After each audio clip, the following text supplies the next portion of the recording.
नीलाञ्जनसमाभासं रविपुत्रं यमाग्रजं छायामार्तण्डसम्भुतं त्वं नमामि शनैश्चरम्। इस मंत्र का अर्थ जिनका शरीर नीले वर्ण का है, जो छाया और सूर्य के पुत्र हैं एवं जो यम के बड़े भाई हैं। शनिदेव को कर्मफल का दाता भी कहा जाता है। कहते हैं कि व्यक्ति के अच्छे बुरे कर्मों के अनुसार ही उन्हें फल देते हैं। ऐसा माना जाता है कि शनिवार के दिन सच्ची श्रद्धा और भक्ति से शनिदेव की पूजा करने वाले भक्तों की सभी मनोकामनाएं पूर्ण होती है।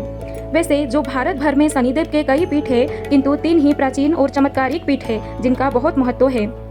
इनमें से शनि सिगणापुर को भगवान शनिदेव का जन्म स्थान माना जाता है। जनश्रुति है कि उक्त स्थान पर जाकर ही लोग शनि के दंड से बच सकते हैं, किसी अन्य स्थान पर नहीं।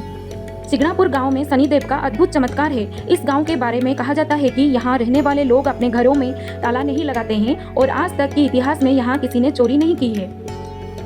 यहाँ शनिदेव मूर्ति रूप में नहीं, एक काले लंबे पत्थर के रूप में विराजमान है, लेकिन यहाँ उनका कोई मंदिर नहीं है, ना उनके ऊपर कोई छत्र है। शनिवार के दिन आने वाली अमावस को तथा प्रत्येक शनिवार को यहाँ शनि भगवान की विशेष पूजा और अभिषेक होता है। प्रतिदिन प्रातः 4 बजे एवं सायंकाल 5 बजे यहाँ आरती होती है। श्रुति के अनुसार एक बार सिगणापुर में बाढ़ आई, सब कुछ बह गया। तभी एक आदमी ने देखा कि एक बड़ा और लंबा सा पत्थर झाड़ पर अटका हुआ है। उसने जैसे तैसे उस पत्थर को नीचे उतारा। वह अद्भुत पत्थर था।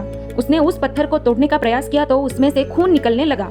ये देखकर वह घबराकर वहां से भाग गया और गांव में जाकर उसने ये घटना बताई। ये सुनकर कई लोग उस पत्थर पास गए और उसे उठाने का प्रयास करने लगे, लेकिन वह किसी से भी नहीं उठा। तब एक रात उसी आदमी को शनिदेव ने स्वप्न में आकर कहा कि मैं उस पत्थर के रूप में साक्षात शनि हूँ, मामा भांजे मिलकर मुझे उठाए तो उठ जाऊंगा।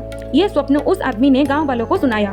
तब गांव के ही एक मामा भांजे ने उस पत्थर को उठाकर एक बड़े से मैदान में सूर्य की रोशनी के तले स्थापित कर दिया। तभी से ये मान्यता है कि इस मंदिर में यदि मामा भांजा दर्शन करने जाए तो अधिक फायदे होते हैं। जनश्रुति के अनुसार कहा जाता है कि जो कोई भी शनि भगवान के दर्शन के लिए प्रांगण में प्रवेश करता है, उसे तब तक पीछे मुड़कर नहीं देखना चाहिए जब तक कि वह दर्शन करके पुनः बाहर न निकल जाए। ये वह ऐसा करता है तो उस पर शनि की कृपा दृष्टि नहीं होती है, उसका यहाँ आना निष्फल हो जाता है। आप सब भी सिगणापुर जाकर शनिदेव की कृपा दृष्टि लाभ करिए। अगर ये कहानी आपको अच्छा लगा तो आप मेरे चैनल को लाइक करिए, शेयर करिए और सब्सक्राइब कर दीजिए। रहती हूँ। Thank you.